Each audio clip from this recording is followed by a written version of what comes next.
Somewhere inside you right now, a decision is being made without your permission, and it's rejecting the very success you think you want. Not sabotage in the way people usually mean that word. Something closer to an immune system. The kind that attacks a transplanted organ, not because the organ is bad, but because it doesn't match what the body already recognizes as familiar. Your mind does the exact same thing with opportunity, with money, with the version of your life that doesn't match the one it's used to defending.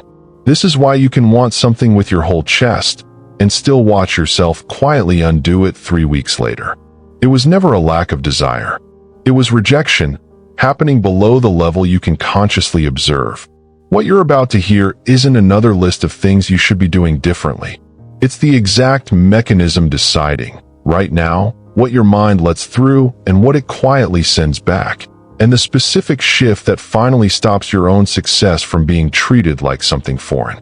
Let's actually look at this rejection mechanism directly, because once you see it clearly, you'll start noticing it everywhere in your own life. An immune system doesn't ask whether something new is good for the body. It asks whether something new is recognized. Those are two completely different questions, and the gap between them explains more about your financial life than most people ever consider. A transplanted organ can be healthier than the one it's replacing, perfectly matched in every measurable way, and the body will still attack it, not out of malice, but out of loyalty to what it already knows. Familiarity, not quality, is what the system is actually protecting. Your mind runs on the same loyalty. It was never built to evaluate whether a new opportunity is good for you. It was built to check whether that opportunity matches the identity it already has on file. And if it doesn't match, if the raise, the client, the bigger version of your life falls outside what your mind learned to consider you, something in you starts working, without asking permission, to reject it. Hill never used the language of biology, but the pattern he described points at the same target from a different direction. He noticed that men who failed to capitalize on real opportunity rarely failed from a lack of ideas. They failed because some part of them treated the opportunity as if it belonged to someone else, a future version of themselves they didn't quite believe in yet, rather than the person currently sitting in the room. He called this a lack of definiteness. Underneath that formal language was something closer to what we're describing here, a self-image acting as gatekeeper, deciding what gets accepted and what gets sent back before conscious thought ever weighs in. Think about what actually happens the moment an opportunity exceeds someone's internal self-image. A woman runs a small design business, steady but modest, the kind of income that covers the bills without much room beyond that. A client offers her a contract worth 4 times her usual rate, legitimate, well within her ability to deliver, no catch hidden anywhere in the offer. Instead of simple excitement, something else arrives first. A flicker of doubt dressed as caution. A sudden, urgent need to double-check details that don't actually need checking. A strange reluctance to reply right away, even though every rational part of her knows exactly what the answer should be. That hesitation isn't logic. It's rejection, working exactly as designed, treating an opportunity that doesn't match her internal file as suspicious, even when nothing about it actually is. You've probably experienced this exact sensation and called it something else entirely. Imposter syndrome, bad timing, a gut feeling that something wasn't right.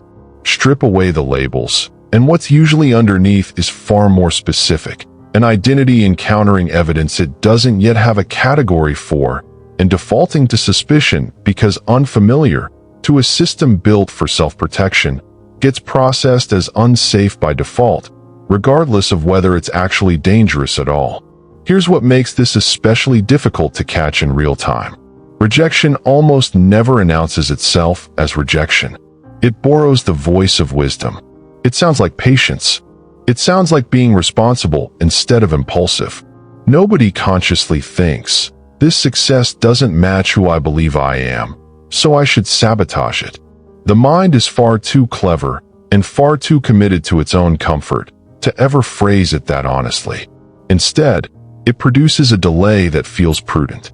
a doubt that feels realistic, a smaller counteroffer that feels humble. Every one of these disguises does the same job, keeping the incoming opportunity at a distance long enough for it to shrink down to a size the system already recognizes or disappear entirely. If rejection only ever showed up as obvious self-destruction, most people would catch it easily and correct course. What makes it so effective, so persistent across an entire lifetime, is precisely that it dresses itself in reasonable clothing every single time.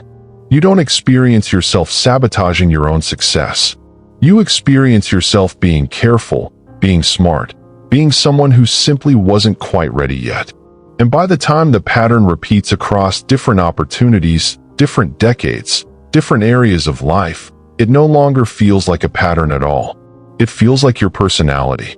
It feels like the truth about who you are and what you're capable of. This is exactly where the real work begins.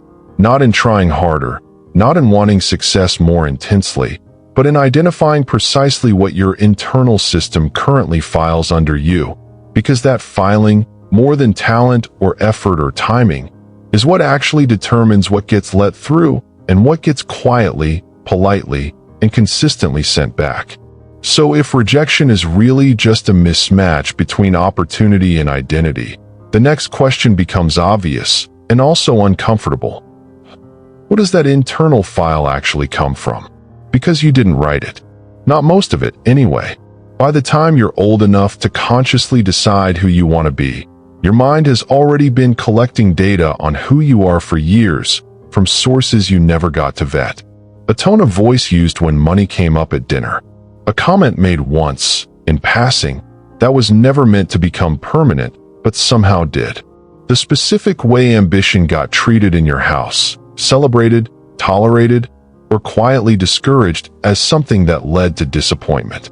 None of this arrived as a formal instruction. It accumulated the way sediment settles at the bottom of a river, one unremarkable layer at a time, until the layers themselves became the file your mind now consults automatically, without ever remembering it was written at all. Think about a boy who grows up watching his father treat every business risk as something that ends badly, because for his father, more often than not, it did. The father isn't lying to his son. He's reporting his own honest experience. But a child doesn't receive information the way an adult does, weighing context and probability.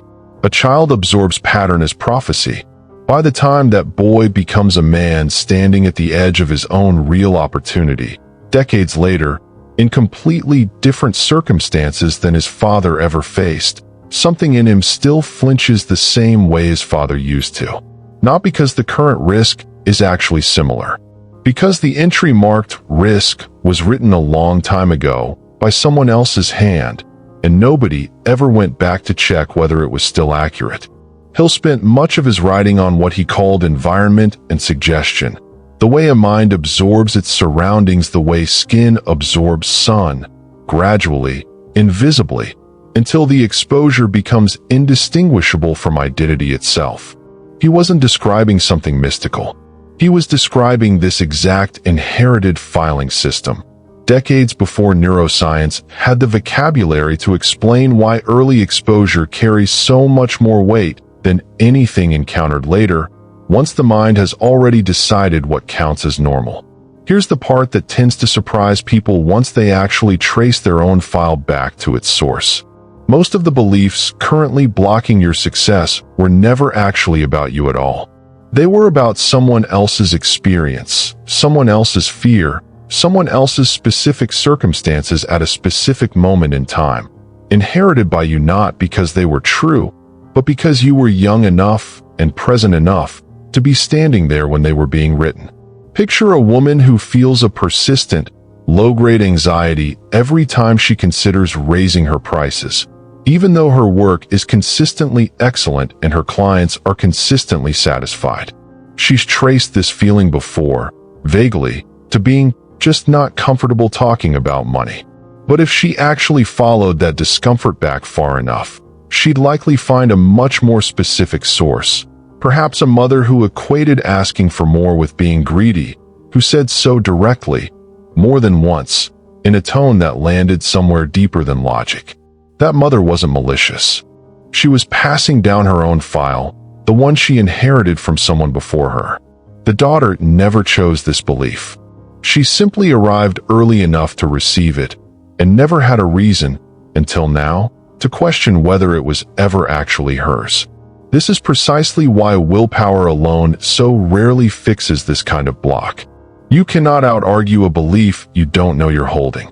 Most people spend years trying to force their way past a ceiling without ever once asking who installed it, and why, and whether that person's original reasons have anything to do with the life being lived right now by a completely different person than the one the file was originally written for.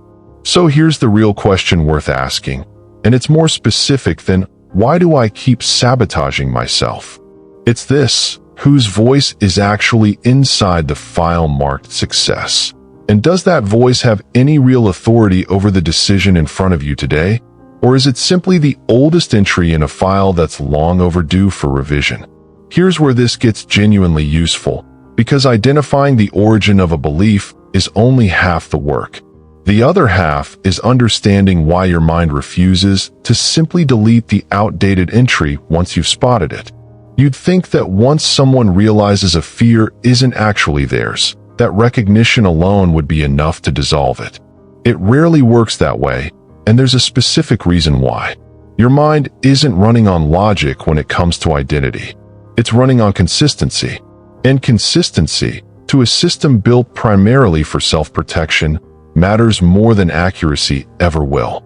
An old belief, even one you can now clearly see was never true, still feels safer to keep than a new one you haven't tested yet, because the old belief, however limiting, has never once gotten you killed. It's proven, in the most primitive sense of that word. The new belief, however accurate, hasn't earned that same trust. This explains something that confuses a lot of people about their own behavior. You can read a book, watch a video exactly like this one, have a genuine moment of clarity about where a fear came from, and still feel the same fear the very next time a real opportunity shows up. That's not failure. That's your mind doing exactly what it was built to do, weighing a long, proven track record of safety against a brand new idea with no track record at all. Insight changes what you know. It doesn't automatically change what your system trusts. Hill built much of his work around one insistence that separated him from writers who came before him: that a single moment of understanding was never going to outweigh years of an old belief being reinforced. He pushed instead for deliberate repetition, the patient act of feeding a new belief to the mind over and over, not as a magic switch, but as a slow renegotiation between what you now consciously know and what your system has, until now, spent a lifetime trusting instead. Think about what it actually takes to earn trust back from someone who's been let down before. You don't rebuild that trust with one grand gesture, no matter how sincere. You rebuild it through a long sequence of small, consistent moments that don't match the old pattern of disappointment, until, eventually, the person's guard starts to lower, not because you convinced them with words, but because your actions kept refusing to confirm what they expected. Your own subconscious operates by the exact same rules. It doesn't trust a new belief because you explained it clearly. It starts to trust a new belief because that belief kept showing up, consistently, refusing to disappear the way every other passing thought usually does. This is why Hill's language around impressing a new idea upon the subconscious mind, however dated it sounds today, still points at something real. Strip away the era-specific phrasing, and what's left is a mechanism modern psychology recognizes clearly. A mind updates its filing system through repeated, emotionally significant exposure, not through a single flash of understanding, however genuine that flash might be. Picture a man who has spent 15 years believing that people like him don't end up running things. A belief he can now trace back clearly to a specific teacher who told him exactly that, once, in a hallway, when he was 11 years old. Naming that source is real progress. It's also, on its own, not nearly enough. The 11-year-old boy heard that sentence once, but the adult version of him has since replayed its logic hundreds of times, in hundreds of different situations, each repetition adding another layer of reinforcement to a belief that was never true in the first place. Undoing that takes a comparable volume of repetition, deliberately aimed in the opposite direction, until the new belief has enough weight behind it to actually compete. This is, in many ways, the real beginning of everything the rest of this video is going to walk you through. Not simply spotting the old file, but starting the slow, specific work of replacing it with something new, something that actually belongs to you instead of whoever handed it to you decades ago. If what you just heard is landing somewhere real right now, if you can already sense which old, borrowed belief has been running your decisions for longer than it should have, write the words "I am ready" in the comments below, not as decoration, as the first deliberate repetition of a new file, replacing an old one that was never actually yours to carry. The people who take this small, specific step are the ones who actually begin the process tonight, instead of simply nodding along and forgetting it by morning. Because once you understand that repetition is the mechanism, a much more practical question follows immediately. Repetition of what, exactly? And how do you make sure you're not accidentally reinforcing the very belief you're trying to replace? Here's the trap almost everyone falls into the moment they try to fix this on their own, and it's worth naming clearly before you walk into it yourself. Most people, once they realize an old belief is running the show, try to fight it directly. They meet the fear head-on and argue against it in the exact moment it shows up. "I am not afraid of success," repeated forcefully, right as the old doubt is flaring at full volume. This feels productive. It rarely is. And the reason why matters more than it first appears to. When you argue directly against a fear in the moment it's active, you're not replacing the old belief. You're rehearsing it. Every time you say, "I am not afraid," your mind has to first activate the concept of fear in order to negate it, which means the fear gets exercised, strengthened, given another repetition, even while you're technically trying to fight it. This is the same reason telling someone, "Don't think about a white bear," guarantees they'll think about almost nothing else. Negation doesn't erase a concept. It requires summoning the concept first, just to argue with it. Hill's version of this practice was more precise than it's often given credit for, and it's easy to miss if you only skim his writing for slogans. He didn't suggest fighting an old belief directly. He suggested replacing the entire sentence, not editing it. Instead of "I am not afraid of success," something closer to "I move toward opportunity with confidence," a statement that doesn't require the old fear to even enter the room in order to be true. One approach rehearses the wound. The other simply builds new tissue somewhere else entirely. Think about the difference between scrubbing a stain out of fabric and simply weaving a new piece of cloth. Scrubbing keeps you in direct, repeated contact with the stain, and often, the stain fights back, spreading slightly with every aggressive pass. Weaving something new requires no negotiation with the old material at all. It just becomes the thing your hand reaches for instead. Picture a man walking into an interview for a leadership role, someone who spent years believing that people quietly stop taking him seriously the moment he steps into a room with real authority attached to it. His first instinct is to rehearse, "I won't let them dismiss me," which, without his realizing it, keeps his entire nervous system rehearsing the exact scenario he's trying to avoid, complete with the image of being dismissed right before he walks in. When he shifts the sentence instead to, "I lead this room the way I already lead my own decisions," something different happens internally. There's no old wound being touched at all. There's only a new picture, entirely separate from the old fear, being built for the first time. This distinction explains why so many people practice affirmations for months with almost no measurable change. They're technically repeating something positive, but the sentence itself is still structurally chained to the old fear, keeping it alive through the back door, even while appearing to fight it through the front. Real replacement requires a sentence that stands completely on its own, with no reference at all to what it's replacing. There's a second layer to this that matters just as much as the wording itself: timing. This kind of repetition works best away from pressure, not during it. The middle of an actual high-stakes moment is the worst possible time to be testing a brand new sentence for the first time. That's asking a barely formed belief to hold up against real stakes before it's had any chance to build strength. The actual work happens earlier, in ordinary, unremarkable moments: making coffee, folding laundry, sitting in traffic, repeating the new sentence enough times, calmly, that it's no longer being tested when the real moment finally arrives. It's simply the thing that's already there, waiting. This is where a lot of well-intentioned effort goes to waste. People wait for the high-pressure moment to practice courage, when courage was never meant to be built under pressure in the first place. It's meant to be installed beforehand, in the quiet, so it's already standing there, fully formed, by the time pressure actually arrives and asks something of it. So the real skill isn't fighting the old file when it shows up loudest. It's building the new one somewhere else entirely, somewhere calm enough for it to actually take root before it's ever asked to hold weight. Here's something almost nobody prepares for, because most advice about this stops right at the moment success finally arrives, as if acceptance were the finish line instead of simply the next test. The old file doesn't just resist opportunity before it shows up. It keeps working after you've already said yes.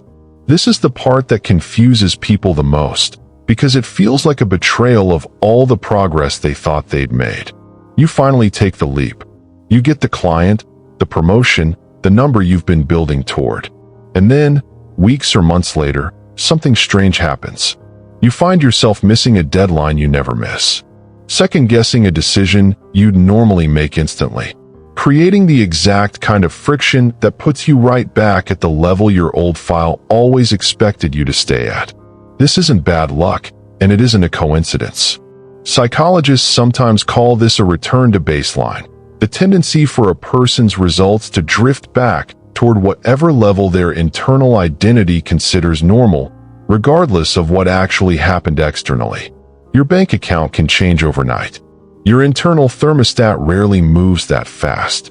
And when the two fall out of sync for too long, something in you starts working, without your permission, to bring them back into alignment.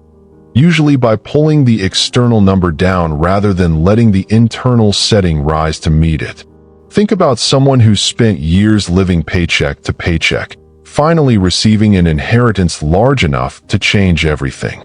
Within 18 months, in case after documented case, a significant percentage of that money is gone, not through one dramatic mistake, but through dozens of small, almost invisible decisions that each felt reasonable in isolation. A slightly bigger purchase here, a loan to someone who probably wouldn't repay it there. None of these decisions looked like sabotage from the inside. Each one had its own logical justification, but taken together, they performed a very specific function. They returned the external number to something that matched the internal file, the one that had spent decades insisting this amount of money wasn't something someone like them was supposed to hold on to. Hill drew a distinction between temporary success and what he called permanent success. Success built on a foundation solid enough to actually hold, rather than success that arrives faster than the identity underneath it can support. Strip away the era-specific framing, and he was pointing at exactly this mechanism, decades before it had a clinical name. A result that outruns the belief system supporting it doesn't stay ahead for long. Something eventually pulls the two back into agreement, and it's rarely the belief that moves first. This is why the sequence actually matters, more than most people ever consider. Chasing external success before doing anything about the internal file underneath it is a bit like renovating the top floor of a house, while ignoring a foundation that was only ever built to hold half that weight. It might look finished from the outside for a while. It rarely holds under pressure for long, and when it doesn't hold, the person living in it usually blames the renovation instead of the foundation it was never built on. Here's what makes this especially hard to catch while it's happening. Self-sabotage after success rarely looks like self-sabotage. It looks like exhaustion. It looks like a string of bad luck.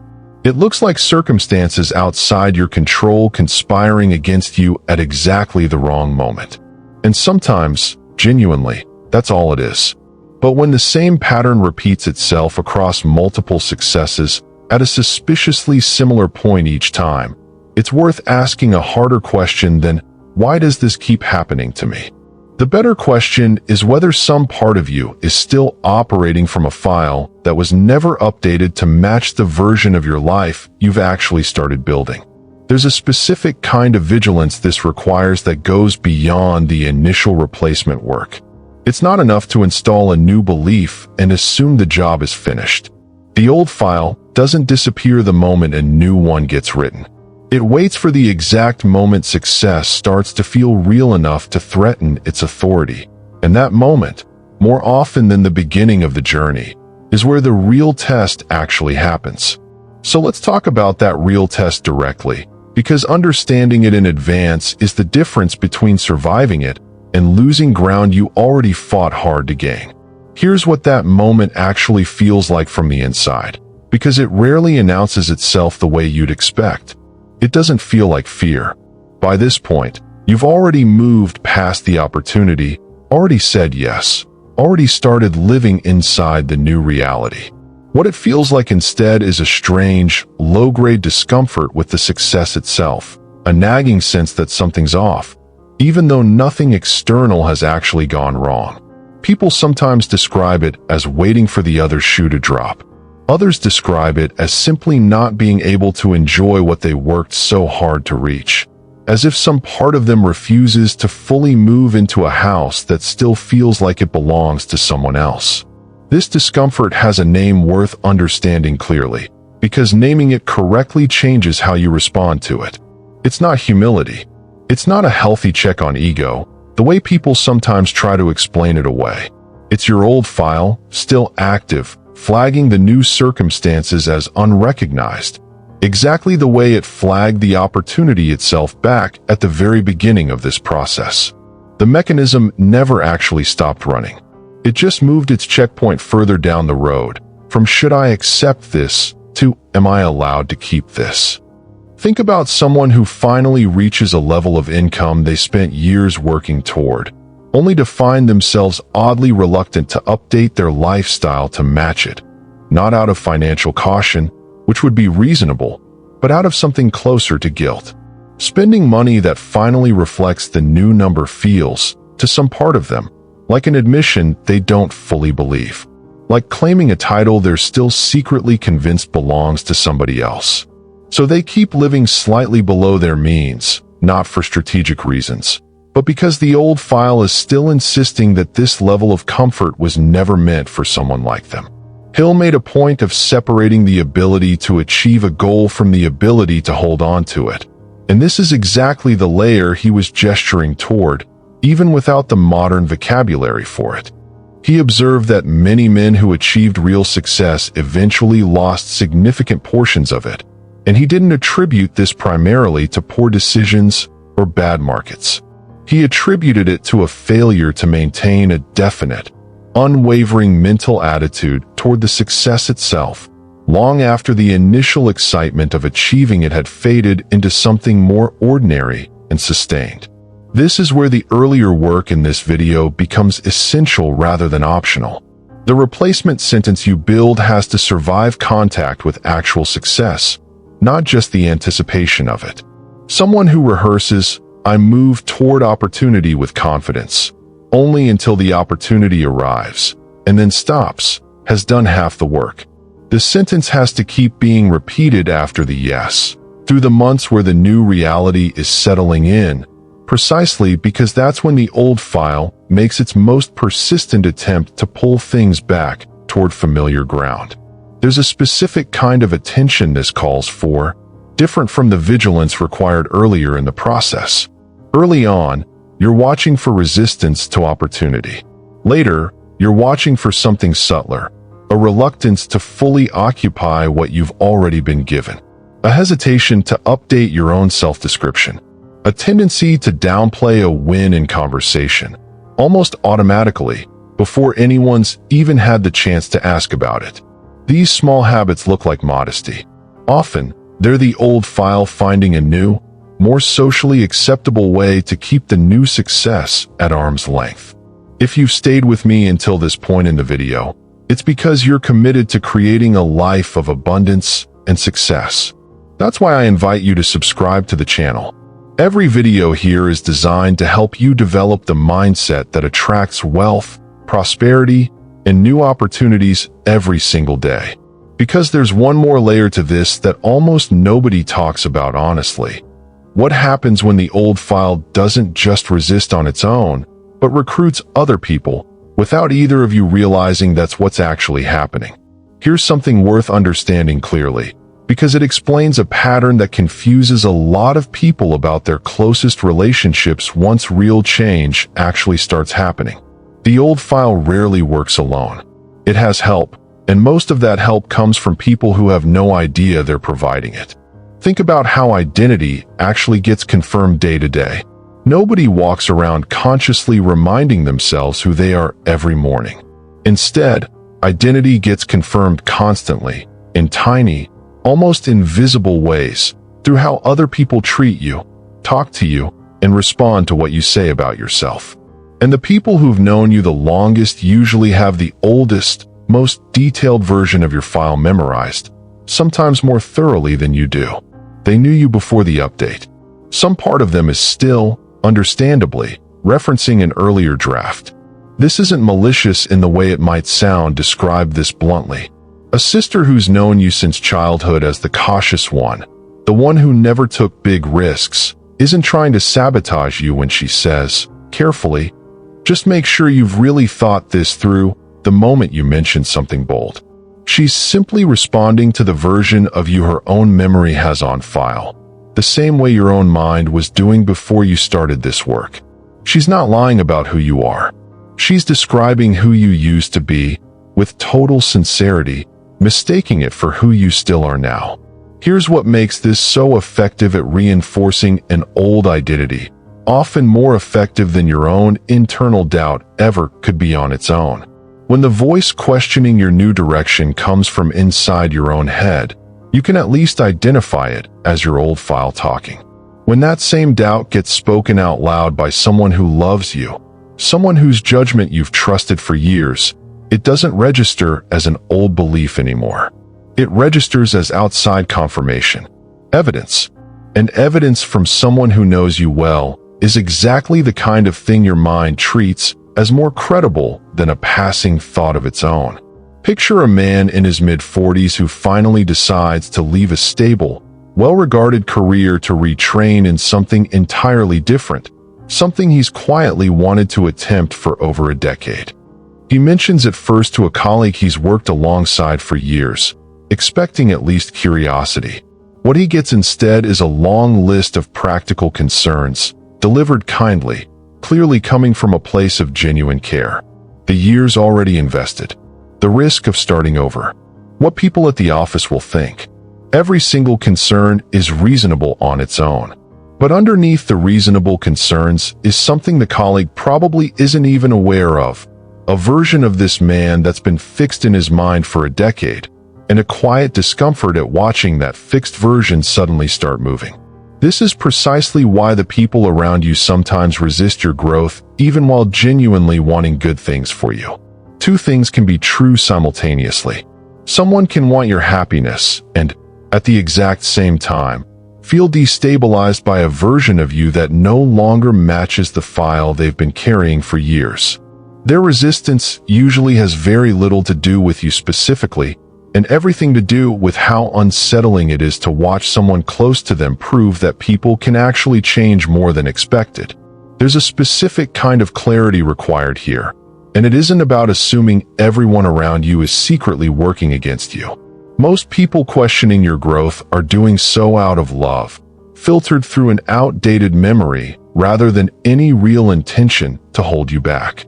But understanding where that resistance actually comes from changes how much weight you give it. A concern rooted in someone else's old file of you deserves compassion. It doesn't automatically deserve authority over decisions you've already done the internal work to make. This raises something worth sitting with honestly before we go further. If the people closest to you are still, understandably, working from an outdated version of who you are, the file you're updating has to become strong enough to hold steady even when the room around you hasn't caught up yet. Because it usually won't, not right away. And what happens in that gap, between the person you're becoming and the room still responding to the person you used to be, determines more about whether this change actually lasts than almost anything else we've discussed so far. So how does someone actually hold steady in that gap between the person they're becoming and a room that's still responding to who they used to be? The answer isn't cutting people off, and it isn't waiting for everyone else to catch up before you feel secure. It's smaller than that, and far more within your control. You have to become your own primary source of evidence. Here's what that actually means in practice. For most of your life, your sense of who you are has been assembled largely from outside confirmation. How people responded to you, what they expected from you, what got reflected back at you enough times to start feeling like fact. This isn't a flaw. It's simply how identity gets built in the first place, by anyone, starting in childhood, long before you had any say in the matter. But a self built entirely on outside confirmation has a serious weakness built into it. It only holds as steady as the room around it. Change the room, and if nothing else is holding you up, the identity wobbles right along with it.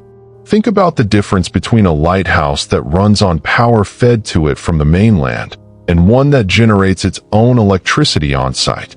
Both can look identical, functioning perfectly, on an ordinary night with everything running smoothly.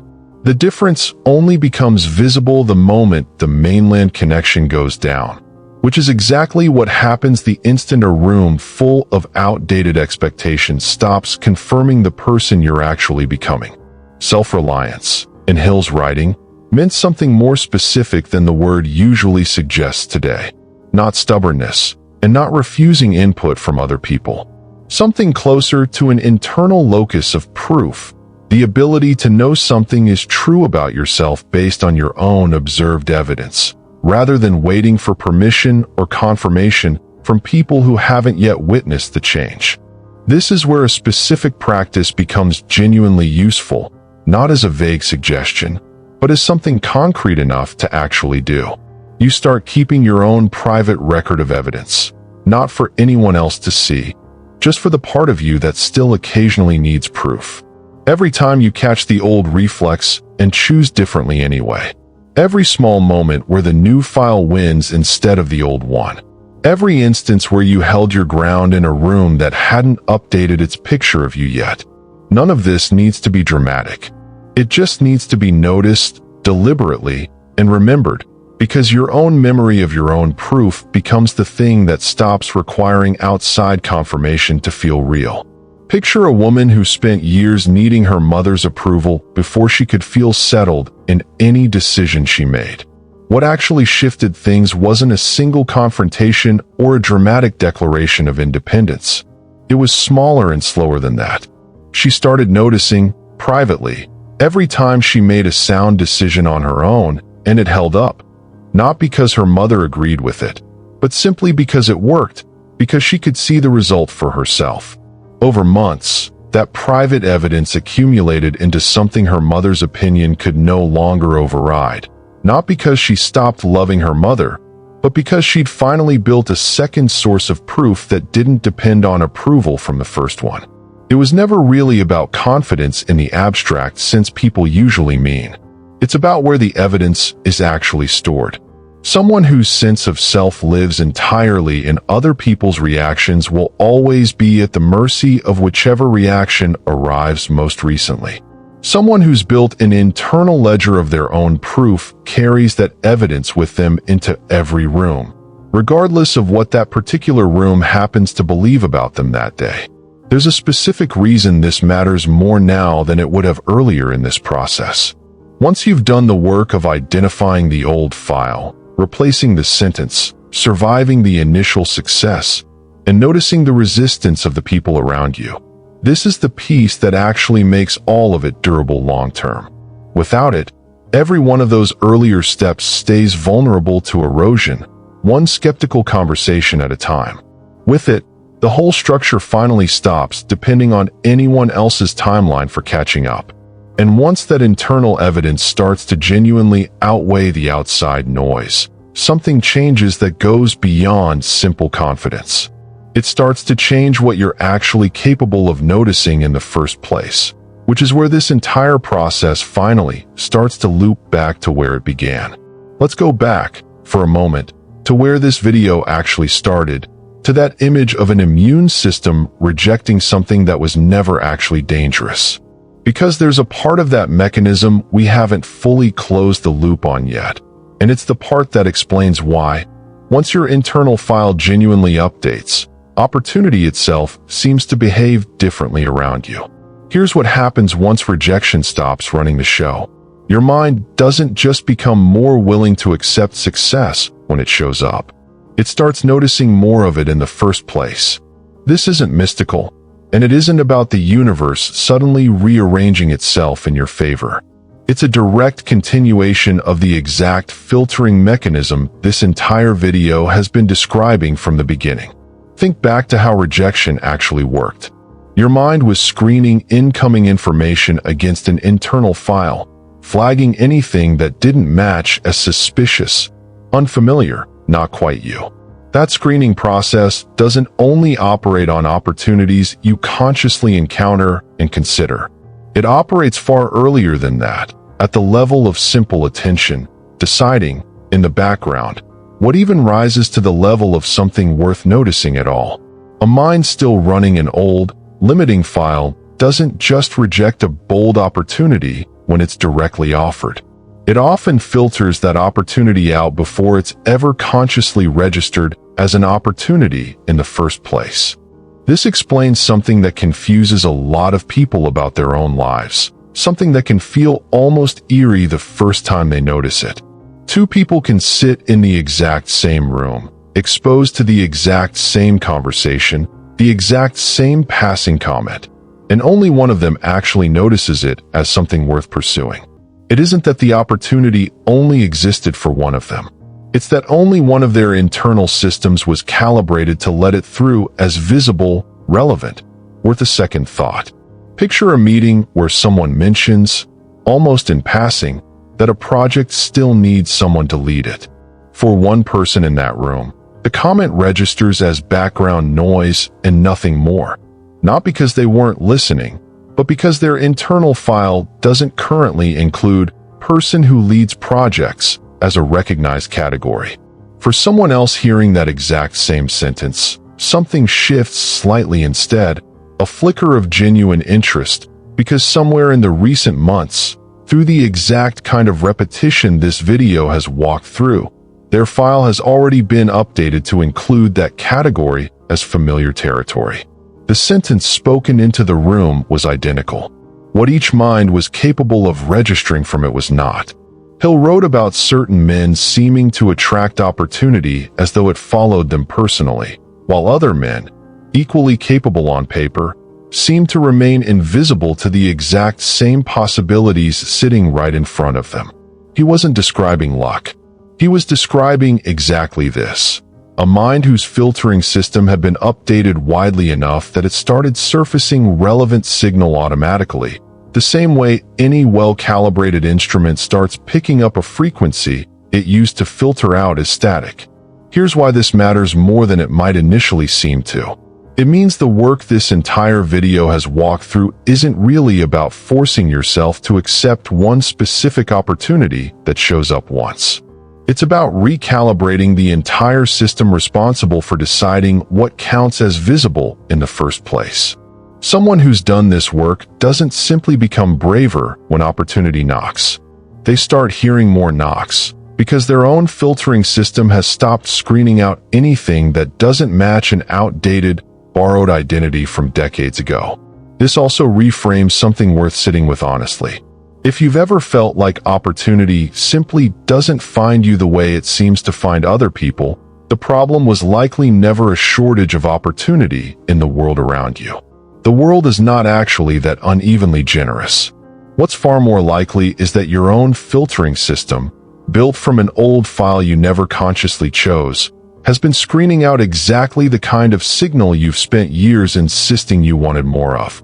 And once you understand that this filtering system is the actual target, not willpower, not motivation, not one more piece of information, a final, more personal question becomes impossible to avoid any longer. Here's that question, and it's worth sitting with honestly instead of rushing past it the way most people do. If your mind has been screening out exactly the kind of success you say you want, what, specifically, has it been screening out in your own life? Not success in the abstract. Not some general idea of a bigger, better future. The actual, concrete thing. Named clearly, the way you'd name anything else you were finally ready to stop hiding from yourself. Most people never ask this question directly, because the old file has a final trick left, one we haven't discussed yet. It doesn't just reject opportunity. It keeps you vague about what you even want, because vagueness is safer to defend than specificity ever could be. A person who says, "I just want more," can never really be rejected, because more doesn't have edges sharp enough to bump against a limiting belief. But the moment you say the actual number, the actual title, the actual life you're picturing, the old file finally has something concrete to push back against. And pushing back against something concrete is exactly the kind of confrontation it spent your whole life avoiding without you ever noticing the avoidance. This is why Hill insisted, more than almost anything else in his work, on definiteness, a specific, named target rather than a vague wish drifting somewhere in the background of your thoughts. Not because specificity is more inspiring, because specificity is what finally forces the old file to reveal itself. Vague wanting lets the rejection mechanism hide indefinitely, filtering in the background without ever being caught in the act. A named target drags it into the light. Think about what actually happens the moment you stop saying, "I want to be successful," and start saying something exact instead. The real number you're aiming for, the real role you're picturing yourself in, the real version of a Tuesday morning you're actually trying to build toward. Something in you will likely flinch at the specificity. That flinch isn't a sign you've picked the wrong target.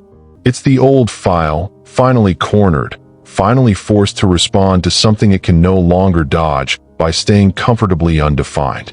This is the real reason this entire video couldn't simply hand you a technique at the beginning and skip everything else. Rejection was never going to be solved by trying harder at a goal you'd never actually named clearly enough for your own mind to fully engage with. It had to start with seeing the mechanism itself for what it actually was, then tracing it back to where it was first written, then replacing it on purpose, then holding it steady through the fragile stretch after success finally arrives, then building a source of proof sturdy enough to survive a room that hasn't caught up yet. Only now, with all of that already in place, does naming the actual target become something you're equipped to survive, instead of something that would have simply triggered the old rejection mechanism at full strength before you had any defense against it. There's a reason this video is ending here, with a question instead of a neat, tidy conclusion. Neat conclusions are easy to nod along to, and just as easy to forget by tomorrow morning. A question you can't fully answer yet tends to stay with you longer, working in the background without announcing itself, the same way the rest of this process has been working in the background your entire life without your permission, except this time, you're the one asking it on purpose. So here it is, plainly, without any decoration around it. What is the specific thing your mind has been rejecting? And are you finally ready to name it clearly enough that it can no longer hide behind the comfortable vagueness that's been protecting it for years? You don't have to answer that out loud right now. You don't even have to answer it today. But you'll know, somewhere underneath everything else, whether you actually let yourself consider it honestly just now, or whether some old, familiar reflex just changed the subject in your own mind before the question could fully land. Let's go back to the very first image this video gave you. An immune system rejecting something that was never actually dangerous, simply because it didn't match what the body already recognized as familiar. You know now that this was never a flaw in you. It was a system doing exactly what it was built to do, defending an old file it never got permission to update. A file written mostly by other people, in rooms you didn't choose, at an age too young to argue back. A tone at a dinner table, a sentence in a hallway, a parent's fear, inherited as fact simply because you happened to be standing there when it was spoken. You also know, now, exactly what it takes to change that file. Not force. Not arguing with the fear in the exact moment it shows up loudest. A new sentence, built whole and separate from the old one, rehearsed in the calm, unremarkable minutes where nothing is testing you yet, so it's already standing there, steady, by the time something finally does. You know that saying yes to success isn't the finish line, that the old file keeps working after the opportunity arrives, waiting for the moment comfort starts to feel real enough to threaten it. You know some of the people who love you most will still, for a while, be responding to a version of you that no longer exists, and that this isn't betrayal, just an old draft nobody's told them was replaced yet. And you know that the only thing sturdy enough to survive all of that is evidence you've collected yourself, proof that doesn't need anyone else's permission to be true. Here's what's actually true right now, whether or not it feels true yet. Something in your own file has already shifted somewhere in the last hour, just from sitting with all of this closely enough to let it in instead of screening it out on instinct. You may not notice the difference today. Change like this rarely announces itself. It shows up later, in a decision made slightly differently than you would have made it before, in a hesitation that doesn't quite grip the way it used to, in a number you say out loud without the old flinch attached to it. Your success was never being blocked by the world outside you. It was being screened out by a system trained, a long time ago, to protect you from something that was never actually a threat. That system isn't your enemy. It was only ever doing its job with information nobody ever went back to correct. You don't need the whole file rewritten tonight. You only need one new entry, repeated enough times, calmly, in the ordinary minutes where nothing is testing you yet. That's the entire mechanism. It was always the entire mechanism. Everything else in this video was simply explaining why it works. The file has been open this entire time you've been listening. Whatever gets written into it next is no longer being decided by someone else, in a room you didn't choose, at an age too young to object. It's being decided right now, by you, whether you say so out loud or not. Follow the channel if something in this file just got rewritten tonight, and share it with 5 people whose success might still be waiting on the exact same outdated entry yours just replaced.